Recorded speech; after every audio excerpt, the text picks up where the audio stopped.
ये ऐसी होती हैं जिन पर यकीन करना यू नो बिल्कुल नामुमकिन सा लगता है। पर ये कहानियाँ ये बिल्कुल सच है। जरा सोच कर देखिए, आईफिल टावर को बेच देना। और एक बार नहीं, दो दो बार। हाँ, वही असली आईफिल टावर। लेकिन क्या यह इतिहास का सबसे बड़ा धोखा था? शायद नहीं। चलिए, इससे भी आगे बढ़ते हैं। एक पूरा का पूरा देश हवा से बना देना। जी नहीं, ये किसी मूवी की स्क्रिप्ट नहीं है।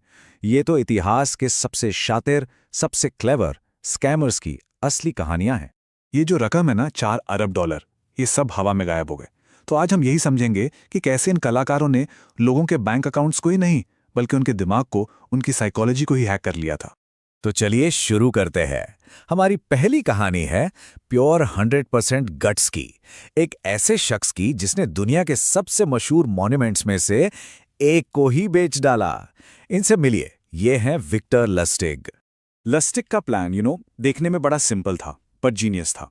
उसने क्या किया, पहले फर्जी सरकारी कागजात बनाए।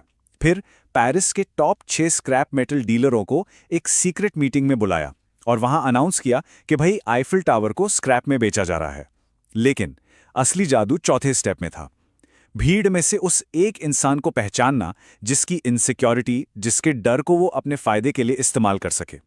और वो इंसान था आंद्रे पॉसों, एक ऐसा बिजनेसमैन जो पेरिस के बड़े बिजनेस सर्कल्स में घुसने के लिए, अपनी पहचान बनाने के लिए बेचैन था। लस्टिग ने बस इसी एक कमजोरी को पकड़ लिया।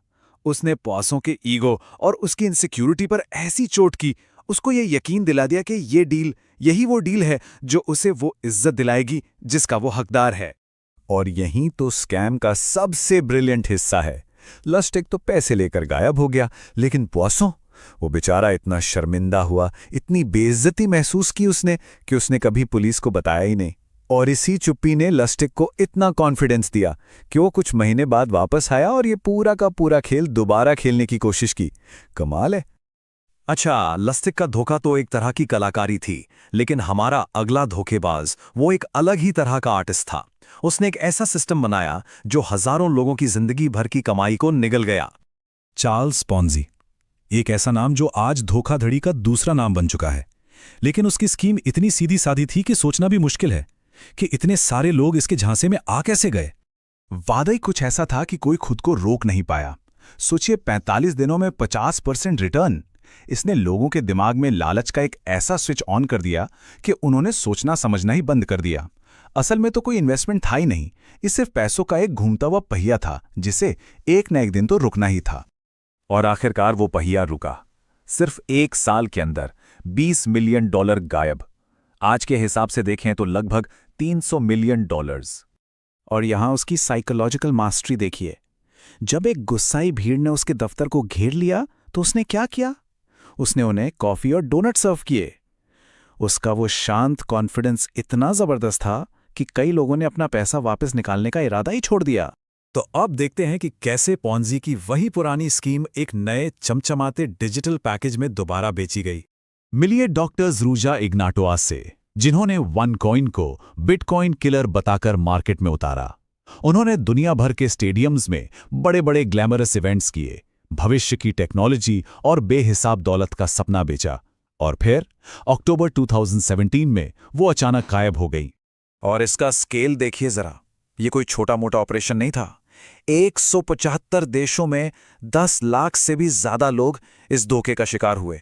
तो सबसे बड़ा झूठ क्या था इसमें? लोगों को लगा कि वो अगली बड़ी क्रिप्टो करेंसी में पैसा लगा रहे हैं, लेकिन सच तो ये था कि OneCoin का कोई ब्लॉकचेन था ही नहीं। मतलब वो टेक्नोलॉजी जो उसे असल में चलाती, ये तो बस एक फैंसी स्प्रेडशीट थी, सब कुछ बनावटी था। और यही वो सवाल है जो आज भी इन्वेस्टिगेटर्स और उन लाखों पीड़ितों को परेशान करता है जिनके अरबों डॉलर बस यूं ही हवा हो गए। आखिर डॉक्टर रूजा हैं कहां? हमारी आखिरी कहानी ये सबसे खौफनाक है। एक ऐसे धोखेबाज की जिसकी कल्पना ने न सिर्फ लोगों को बर्बाद किया बल्कि उनकी जान तक ले ली। 1821 में ग्रेगर मैकग्रेगर नाम के एक शख्स ने दावा किया कि वो पोयाइस नाम के एक सेंट्रल अमेरिकन देश का राजकुमार है। उसने एक काल्पनिक जन्नत की तस्वीर बनाई और इसे सच साबित करने के लिए नकली पैसे, जमीन के कागजात और यहां तक कि 350 पन्नों की एक गाइड बुक भी छाप डाली। 250 से ज्यादा लोगों ने अपनी जिंदगी भर की बचत लगाकर पोया जाने के लिए समुद्री सफर शुरू किया। वो एक जन्नत की उम्मीद कर रहे थे, लेकिन उन्हें वहां क्या मिला? एक अनछुआ, जानलेवा जंगल। और इसकी इंसानी कीमत देखिए। उन 250 लोगों में से 200 से ज्यादा लोग मलेरिया, येलो फीवर और भुखमरी से मर गए। और कहानी का सबसे चौंकाने वाला मोड़, ग्रेगर मैकग्रेगर को कभी कोई सजा नहीं मिली। वो वेनेजुएला भाग गया, जहां उसे एक वॉर हीरो के तौर पर सम्मान मिला और पूरे मिलिट्री ऑनर्स के साथ दफनाया गया। उसके मृत्यु लेख में उसकी बहादुरी के किस्से थे, लेकिन उसके गुनाहों का, उन 200 मौतों का कोई जिक्र तक नहीं था। पोयास के बारे में एक शब्द भी नहीं। ये इस बात का एक डरावना सबूत है कि एक अच्छी तरह से बोला गया झूठ कितना गहरा और कितना जानलेवा हो सकता है।